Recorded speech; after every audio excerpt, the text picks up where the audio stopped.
बच्चों कक्षा 7 विषय संस्कृत अष्टम पाठ अष्टम पाठ का हम 8.1 पढ़ेंगे, यानी कि भाग 2 पैराग्राफ।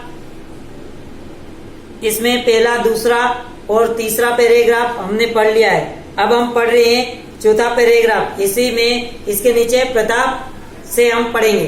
कहाँ से पढ़ेंगे? प्रताप से। तो प्रताप क्या पूछता है? प्रताप अधुनापि सिक्का खड़गम धरवंती वा।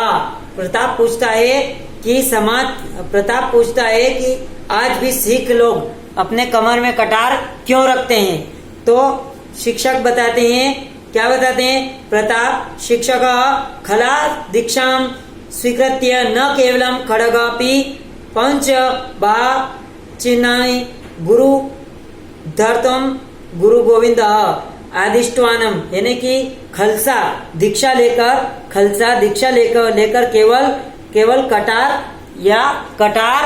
अपने बाल की 5 कटार ही नहीं बांधते, बल्कि चिन्ह रखने का गुरु गोविंद सिंह ने आदेश भी दिया है। मतलब कटार केवल कमर में बांध के घूमने का मतलब ये, खलसा मतलब केवल शिक्षा प्राप्त करने के बाद ही ये नहीं कि बल्कि इसमें कटार भी रखना बहुत जरूरी। इसके बाद में इसमें एक और बताया गया है कि इसमें तानी च केश बंधनम कंग टीका स्थापनम कंग धारणम कटयाम वस्त्र धारणम सर्वदा खड़गम धारणमति एतानि चिन्हानि समर्पण परिशुद्धताम देव भक्ति शीलम सूर्यम इत्येतानम भावनम स्मरयन्ति। इसमें बताया गया बच्चों कि केवल इसमें खलु ये, यानी कि यहाँ केवल इसकी शिक्षा प्राप्त करने से ही कुछ नहीं होगा, बल्कि हमें उसका मान मर्यादा भी प्राप्त करना है। यानी कि इसमें वे केश बांधना और कंगा केश बांधना और कंगा धारण करना है, यानी कि तो माथे पे जूट रखते हैं ना, वो ऐसे जूट बंधी हुई रहती है, फिर पगड़ी बंधी हुई रहती है, और वो कमर में एक कपड़ा बांधे हुए रहते हैं, खड़क धारण करके रखते हैं, कमर में खड़क रखते हैं और कमीज पहनते हो। तो इसका मतलब पहचान यही है कि कमर में कपड़ा बांधते हैं, बड़े बड़े केश रहते हैं, कंगा रखना और कंगन धारण करना, कमर में वस्त्र, कमर में खड़क धारण करना, ये चिन्ह उनके केवल समर्पण, शुद्धता यानी सफाई से ईश्वर भक्ति का एक प्रतीक है। इसमें शील और शौर्य के भाव को याद कराते हैं। ठीक है। कुलदीप खलसा दीक्षा नाम किम।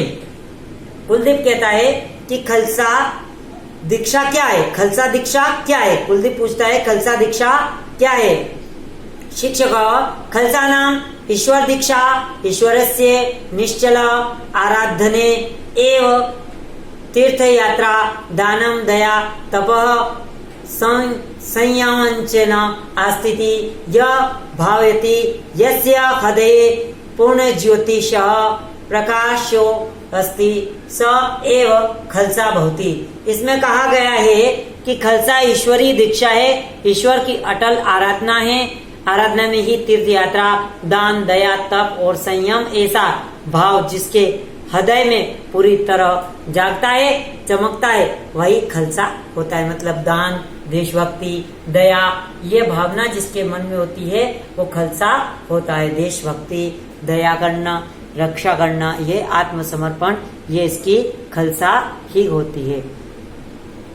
उसके बाद में शिक्षक गुरु गोविंद सिंह वीरसरे सहज कवि आसित। गुरु गोविंद सिंह वीर रस के सहज कवि थे।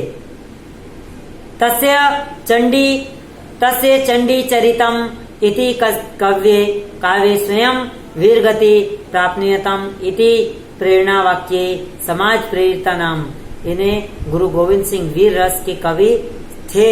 उनके चंडी चरित काव्य में स्वयं वीर गति प्राप्त करें और प्रेरणा वाक्य से समाज को प्रेरित किया, और उन्होंने भी क्या करा? वीर गति को प्राप्त किया। और विचित्र नाटकेयम इति पुस्तके स्व वीर गाथाम सूचितवान। और विचित्र नाटक पुस्तक में अपने वीर गाथा को बताया, उनकी क्या क्या वीर गाथाएं। प्रताप गुरु गोविंद अप्ये विशिष्टानिया कानी कानी, और गुरु गोविंद सिंह, प्रताप पूछता है गुरु गोविंद जी की अन्य विशेषताएं और क्या क्या है, और क्या क्या है। तो वीर भक्त थे वो, और किस प्रकार से वीर भक्त थे और उनकी क्या क्या विशेषताएं थी।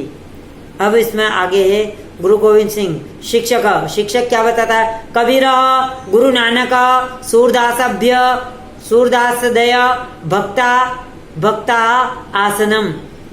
कबीर, गुरु नानक, सूरदास आदि के वो भक्त थे।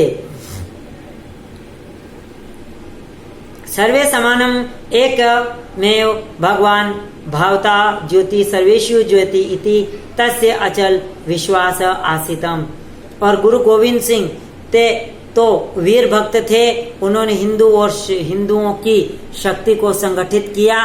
सभी समान हैं, एक ही ईश्वर की ज्योति सबके में जलती है, यह उनका निश्चित विश्वास था।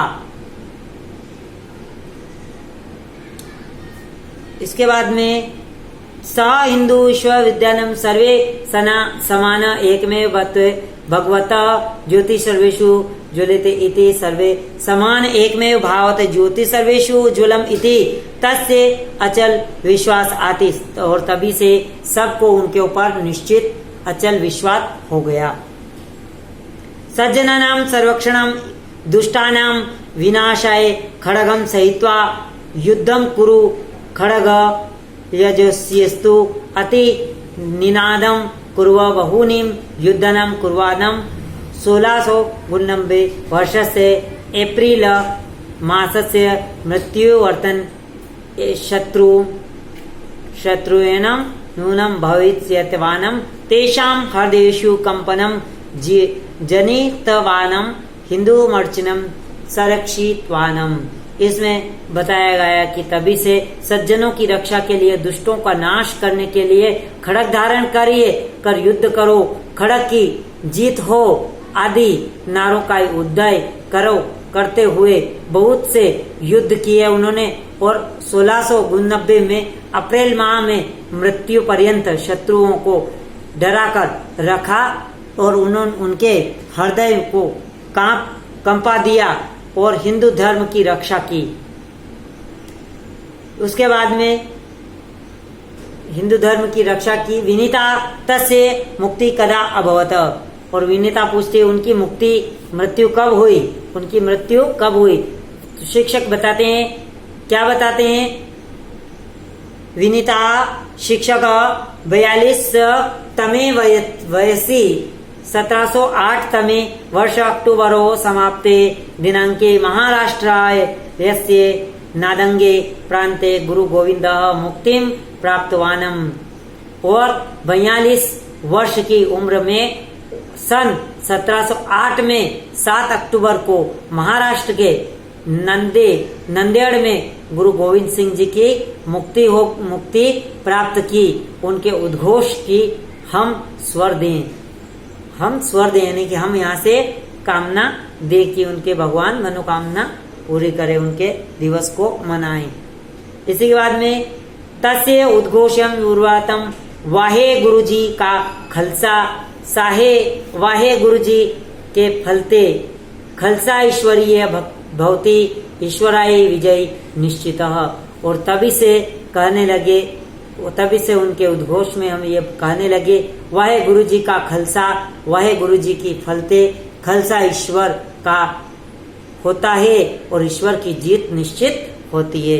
बच्चों, इस पाठ में आज हमारा ये अष्टम पाठ पूरा हो गया।